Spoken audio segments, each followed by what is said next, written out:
뭐 책갈피도 있겠고, 대상 프레임도 있겠고, 뭐 링크 설명, 그리고 액세스 키 이런 게 있지만 실질적으로 사용하는 건 거의 주소와 이 부분과 대상 프레임입니다. 대상 프레임은 뭘까요? 이 위에는 주소라는 거를 아시겠고, 이 대상 프레임이라는 거는 새 창을 띄울 것이냐, 아니면은 본 화면에서 그대로 다른 페이지로 넘어갈 것이냐, 이런 부분을 결정하는 부분입니다. 눌러보시게 되면 블랭크는 새 창으로 띄워서 넘어갈 것이고, 셀프는 이 제자리에서 넘어간다는 뜻입니다. 이 두 개만 사용할 것입니다. 이 두 개만. 대상 프레임은 이거 제자리에서 넘어가는 거 셀프, 그 다음에 다른 페이지로 이렇게 도큐멘트 두 개가 있으면 다른 페이지로 하나가 더 뜨는 걸 블랭크라고 합니다. 이거 아예 없다면 어떻게 될까요? 바로 셀프처럼 됩니다. 이거 대상 프레임을 아무것도 지정을 안 하시면 그 제자리에서만 넘어갑니다. 그러니까 우리는 어차피 제자리에서 넘어갈 거죠. 그러니까 이걸 대상 프레임을 지정할 필요가 없습니다. 확인을 누르시면 이렇게 위에 소스가 변하는 걸 보실 수가 있습니다. 이미지 앞에 이렇게 우리가 넣었던 이미지 주소의 링크가 있고, 이렇게 다시 이미지 주소 링크가 끝났다는 A 닫힘 태그가 들어가 있습니다. A 할프 태그는 A 링크가 시작된다는 뜻입니다. 땡땡부터 자기가 원하는 링크를 넣으시고 닫으신 다음에 땡땡으로 닫으신 다음에 이것으로 끝을 맺게 되면 바로 이미지 앞에 이 부분을 넣고 끝부분에 이 부분을 넣으시게 되면 링크가 걸어지게 되는 것입니다. 여러분들이 나중에 좀 숙달이 되시면 이걸 직접적으로 라머 웹 에디터나 뭐 드림위버로 가져가시지 마시고 직접 소스 그 자체에서 이런 소스 태그를 넣으셔서 직접 링크를 걸으실 수가 있습니다. 저는 거의 소스에다가 이렇게 넣는 식입니다. 뭐 특별하게 이렇게 보지 않고 포토샵이나 바로 이런 소스들만 보고 거의 넣고 있습니다. 여러분들은 이게 편하겠죠? 저도 간혹 이렇게 너무 많으면 이게 편할 때도 있습니다. 두 번째도 넣어볼까요? 오른쪽 마우스를 누르고 하이퍼링크 만들기. 25번이죠. 확인. 세 번째가 26번.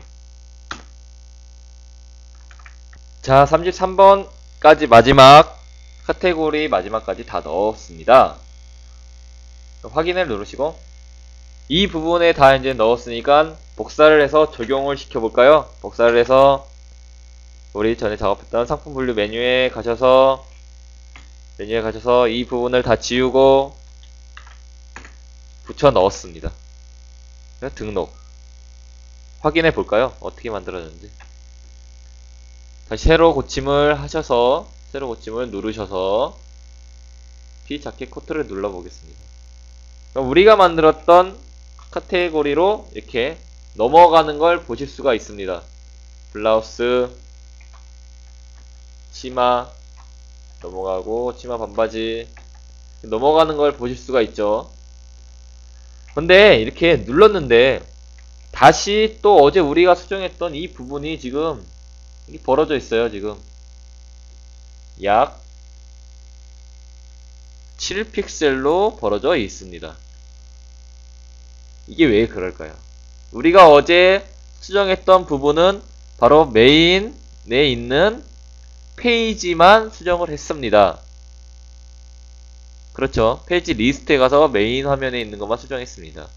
이 지금 우리가 눌러서 링크된 부분이 이렇게 출력이 되는데, 이 부분이 지금 출력이 되는데, 이 부분은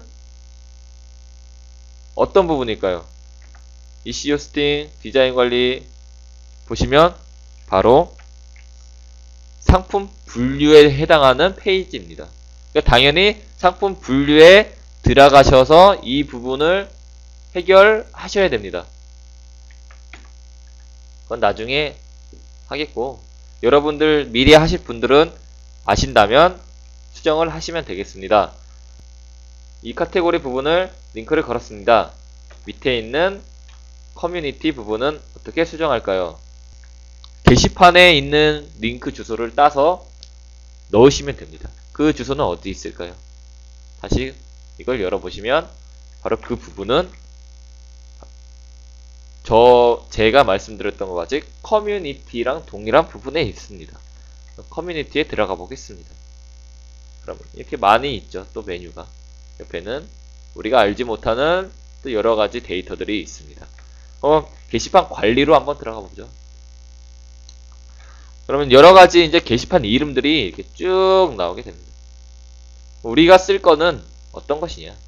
궁금하면 물어봐요는 상품 Q&A 정도 되겠네요.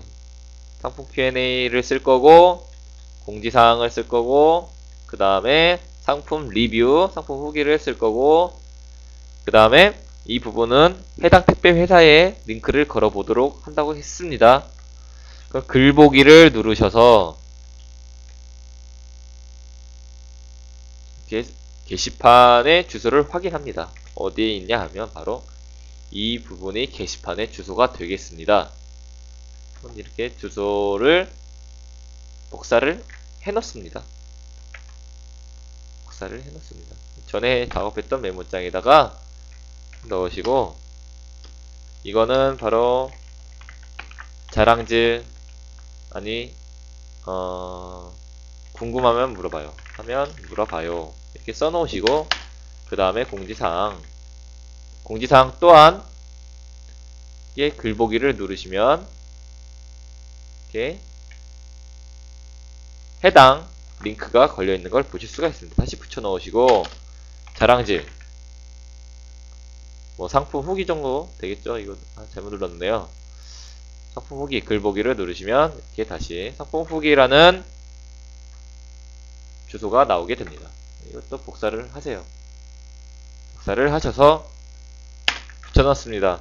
배송 추적 같은 경우는 어디 한번 다른 사이트를 가서 알아볼까요? 우체국 택배 조회 부분으로 들어가시면 택배 조회 우체국 택배 이 정도 되겠네요. 복사를 하셔서 넣겠습니다. 배송 추적. 이렇게 4가지의 커뮤니티에 대한 링크가 완성이 됐군요. 우리가 어디다 작업했죠? 디자인 관리에, 디자인 설정에, 공통에 가시면 바로 레프트라이트에 메뉴형 기본 배너에다가 작업을 했습니다. 무드 편집에 들어가셔서 HTML 편집에 들어가시면 이렇게 테이블이 나오게 되죠. 이거를 복사를 하셔서 전에 작업했던 내용을 다 지우시고 여기다가 다시 붙여넣기를 했습니다. 그럼 이렇게 비교를 해보면 바로 이 두 번째 이미지부터 링크를 걸어야 되겠죠. 두 번째 하이퍼링크 만들기를 누르셔서 이제 넣어보도록 하겠습니다. 넣고 두 번째 또한 하이퍼링크를 만들어서 넣고 세 번째도 하이퍼링크를 만들어서 이렇게 완성된 소스를 복사를 하셔서 전에 작업했던 내용을 지우시고 여기에 붙여넣으신 다음에 등록 확인을 해보죠. F5를 누르시고 눌러보면 해당 게시판으로 들어가는 걸